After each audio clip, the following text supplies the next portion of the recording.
Bonjour à toutes et à tous, j'espère que vous allez bien. Aujourd'hui pour cette nouvelle vidéo, on se retrouve pour une nouvelle vidéo cyclisme. Après le Giro 2019 que vous avez pu suivre en intégralité sur ma chaîne YouTube, on retrouve le Critérium du Dauphiné 2019 qui va se dérouler du 9 au 16 juin, la 61e édition de ce Critérium. Et on va voir le parcours aujourd'hui en détail, le profil de chacune des étapes en vidéo et notamment la carte du parcours que voici à l'écran. Alors, un grand départ dans le Cantal avec Aurillac-Jussac, grosse étape.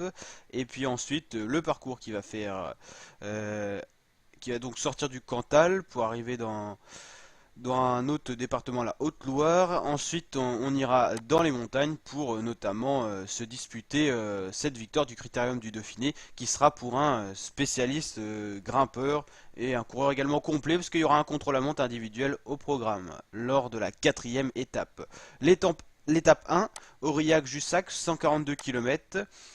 Ça sera une étape pour les sprinteurs peut-être. Il y a quand même des cols, enfin des côtes plutôt, la côte du Roconatou qui va être montée deux fois. Il y a des difficultés au programme. Peut-être une échappée qui ira au bout ou un sprint en petit comité. C'est vrai qu'on a du mal un petit peu à voir le profil parce que on se rend pas trop compte de la classification des difficultés.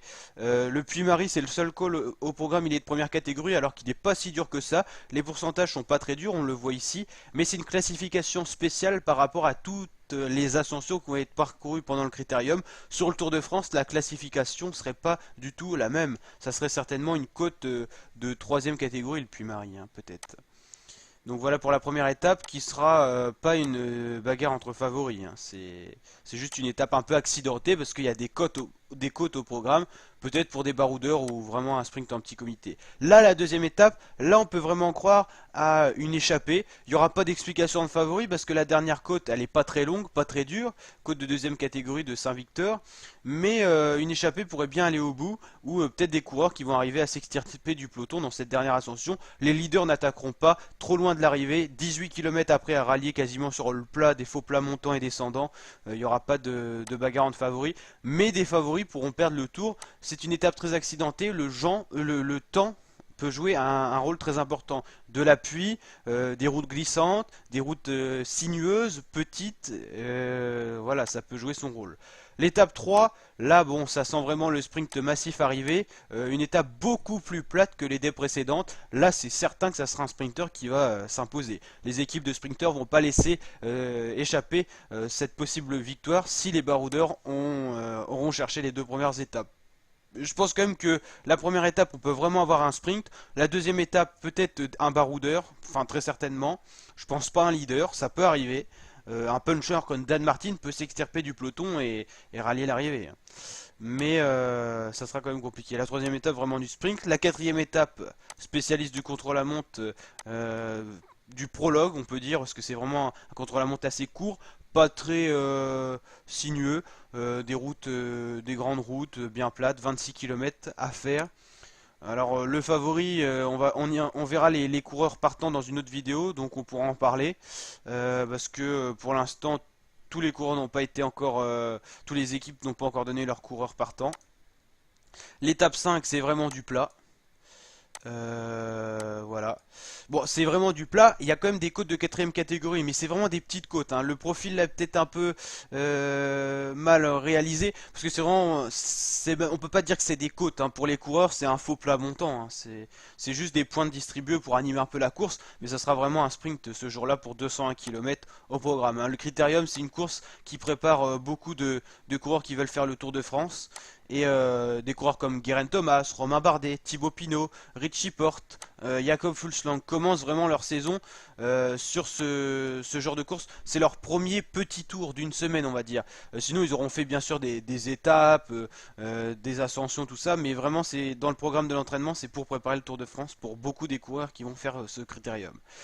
Là, cette étape, ça sera la première explication entre favoris, avec une arrivée en descente, il faut le souligner, ça pourrait permettre à des coureurs lâchés dans le col, en défaillance, de pouvoir revenir. Bon après, s'ils sont lâchés dès le pied du col, ça sera beaucoup plus compliqué de rallier l'arrivée avec les meilleurs. Mais première explication de favoris, une étape qui peut favoriser de bons descendeurs, peut-être une échappée qui ira au bout, et derrière une bagarre entre favoris. Et l'étape 8, c'est là que se dessinera le classement général final, avec là une grosse étape de montagne, on va le voir, plein d'ascensions au programme, on va dire qu'il y a 1, 2, 3, 4, 5, 6, 7 ascensions, et la montée finale, elle n'est pas du tout pentue, hein. C'est vraiment une troisième catégorie parce qu'elle est assez longue, mais il y a des petits passages assez rudes, comme on peut le voir ici et ici, mais sinon il y a même des petites portions de descente, donc c'est pas une montée extraordinaire, ça va pas non plus... il va pas avoir trop d'écart, je pense, dans la dernière ascension. C'est vraiment l'avant-dernière ascension de première catégorie, la côte des Rives, qui va pouvoir donner une belle explication entre les principaux favoris. Et l'ascension finale permettra de creuser encore les écarts s'ils ont déjà été faits pour des coureurs plus fatigués qui auront du mal, même sur des portions moins montantes, à revenir. C'est sûr qu'un Quintana n'est pas favorisé sur ce genre d'ascension. Lui, il aime les ascensions beaucoup plus pentues. Là, des coureurs comme Tom Dumoulin qui aiment bien rouler au tempo. Bon, c'est quand même irrégulier, mais c'est assez roulant, donc ils sont avantagés. Voilà pour ce profil d'étape, des étapes plutôt, un petit peu tout le parcours du critérium que vous pourrez suivre à la télé sur France 2 et France 3.